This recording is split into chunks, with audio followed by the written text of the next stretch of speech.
Hello, everyone. Welcome back to Ike's Political Minute. Make sure to like this video and subscribe, and check out any other videos if you have not already. And yeah, let's get right to it. I'm going to be forecasting Vivek Ramaswamy versus Joe Biden.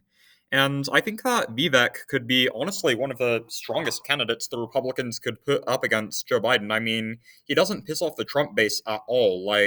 He actually attacked Ron DeSantis from the right for not supporting Donald Trump enough, especially in the face of indictment.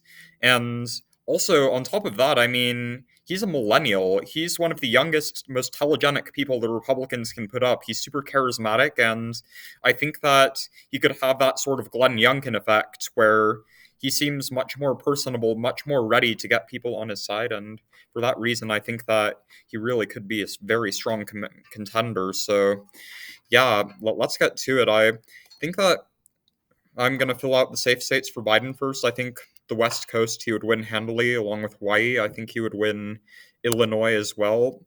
Colorado is close. I mean, Michael Bennet beat Joe O'Dea there by 15 points, but still, I think Colorado does have some swing state inclinations left. Obviously, he would win the Northeast handily.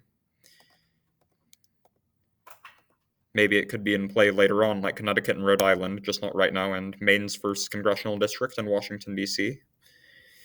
And yeah, and I think for Ramaswamy, he would definitely win the plains and mountain states for the most part, with the exception of Nebraska's second congressional district.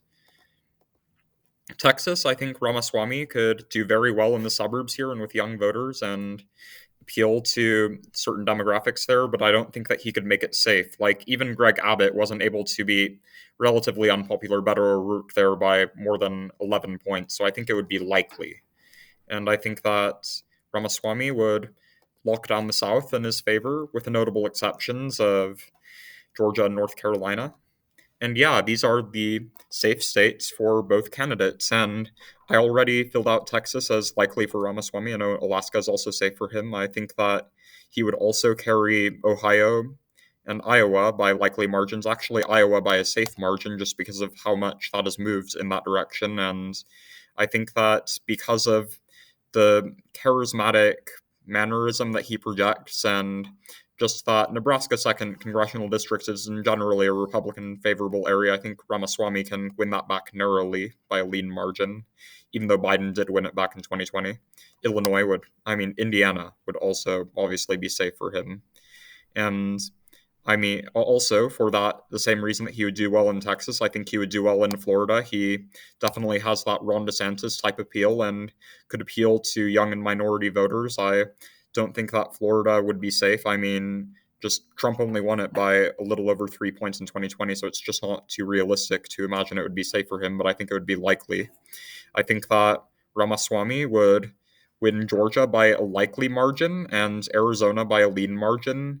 I mean, what you have to understand is that Brian Kemp did very well in Georgia, and he was not at all super Trumpian Republican or just in general super radical. I mean, Herschel Walker was an unseasoned candidate, and in Arizona, Blake Masters and Kerry Lake were both very unseasoned candidates, and they lost. But I think Ramaswamy can make up for lost ground and win both states. And I think that Ramaswamy will also win Nevada. I think he'll win it by a tilt margin.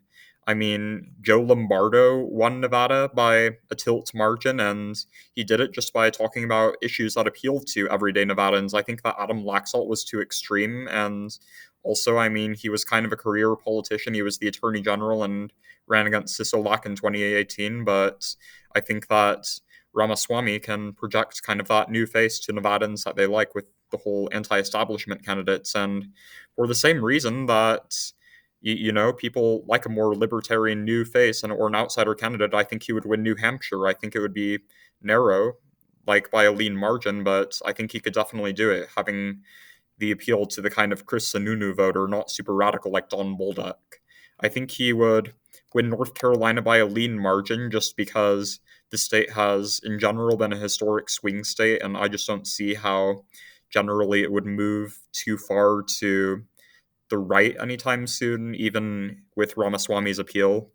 And I think that Virginia, Colorado, and New Mexico, I think all of these would be likely for Joe Biden. And so some of you are going to criticize me here, like, oh, Ramaswamy has more appeal with young voters. He has more appeal with these kind of suburban voters that have drifted away. That's true, but these states are also anti-Trump to a core, and I really think that they will just not take kindly to Ramaswamy in that respect. Though, because of the Trumpian appeal, I do think that he would win not Maine at large, but Maine second congressional district by a likely margin. I think Maine at large, just because of its history, would go to Biden by a lean margin.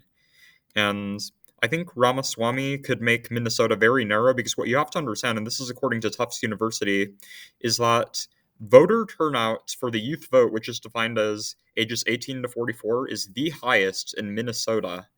And given Ramaswamy's being a millennial, the clear generational contrast between him and Biden and his appeal to young voters, I think he could definitely tip Minnesota in his direction. So call me crazy, but this is going to be the upset pick. He wins Minnesota, and with that, the Electoral College.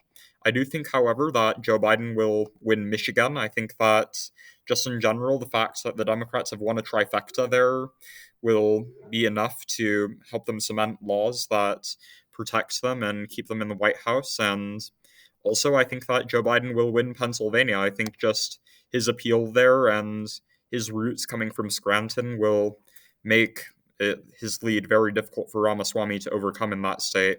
However, because of Ramaswamy's outsider status and anti-establishmentarianism, I think he would also win Wisconsin. He would win it by a lean margin. I think that he would appeal to Wisconsin voters there and people who are otherwise disaffected by the Biden administration. So there you have it, 294 for Ramaswamy, 244 for Joe Biden. Thank you all for watching this video. Comment down suggestions below. Please subscribe, and I will see you all later.